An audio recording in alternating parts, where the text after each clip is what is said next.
السلام علیکم پیارے بچوں اور گارجین حضرات، آج میں اسلامی تعلیمات میں اللہ کی کتابوں کے بارے میں جانکاری دوں گا۔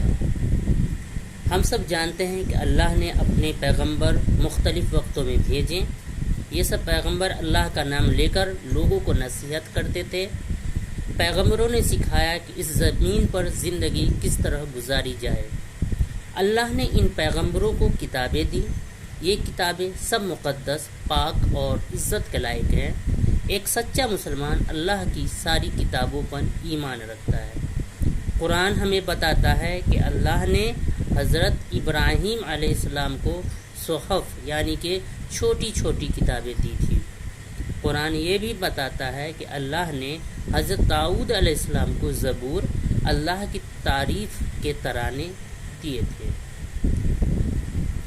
اپنے پیغمبر حضرت موسیٰ علیہ السلام کو اللہ نے توریت نام کی کتاب دی تھی۔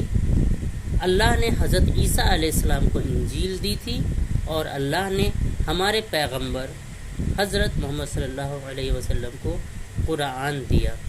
تو یہ چار کتابیں ہم لوگوں نے نام پڑھا۔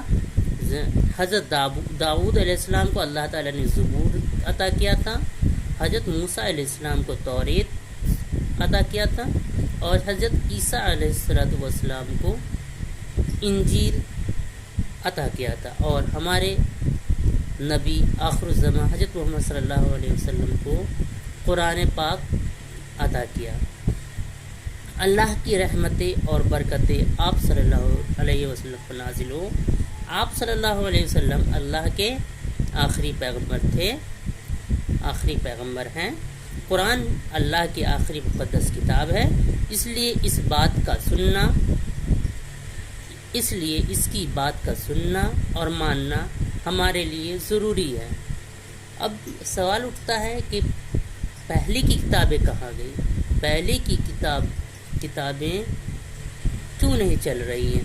تو وجہ یہ ہے کہ قرآن کے آنے سے پہلے جو آسمانی کتابیں تھیں، لوگوں نے اسے بھلا دیا۔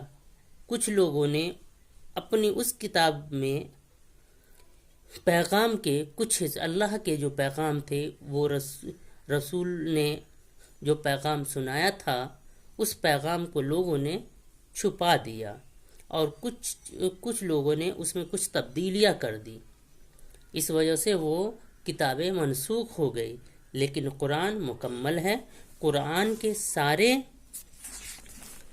الفاظ اللہ تعالیٰ کے ہیں، اس میں کبھی کوئی تبدیلی نہیں ہوئی، اس کا کوئی حصہ نہ غائب ہوا نہ بھلایا گیا، اس میں کبھی کوئی چیز بڑھائی نہیں گئی۔ قرآن سب سے بڑی، پاک اور مقدس کتاب ہے۔ قرآن صحیح کو غلط سے الگ کر کے جانچنے کا پیمانہ ہے، یعنی جو بات قرآن میں بتائی گئی ہے وہ صحیح ہے، اور جو بات قرآن کے خلاف سامنے آئے وہ غلط ہے۔ یہ غلط کو صحیح سے الگ کرنے والی کتاب ہے، اسی لیے اس کو الفرقان یعنی کہ جھوٹ کو سچ سے الگ کرنے والا بھی کہتے ہیں۔ یہ روزمرہ کی زندگی کے بارے میں اصول بتانے اور رہنمائی کرنے والی کتاب ہے۔ اللہ نے ہمیں اس کے ذریعے سے ہمیشہ کے لیے بتا دیا ہے کہ اس زمین پر زندگی کس طرح گزاری جائے۔ تو ہم لوگوں نے آج اللہ تعالیٰ کی طرف سے الگ الگ پیغمبروں کو عطا کی گئی کتابوں کے بارے میں جانا، جس میں ہم لوگوں نے جانا کہ زبور حضرت داؤد علیہ السلام کو دی گئی، توریت حضرت موسیٰ علیہ السلام کو دی گئی، انجیل حضرت عیسیٰ علیہ السلام کو دی گئی، اور قرآن پاک ہمارے آخری نبی حضرت محمد صلی اللہ علیہ وسلم کو دی گئی۔ پچھلی کتابوں میں لوگوں نے یا تو ان باتوں کو بھلا دیا جو اللہ کے احکامات تھے، ان کتابوں میں جو باتیں بتائی گئی تھی اس کو بھلا دیا، یا اس میں ترمیم کر دی، کچھ تبدیلیاں کر دی،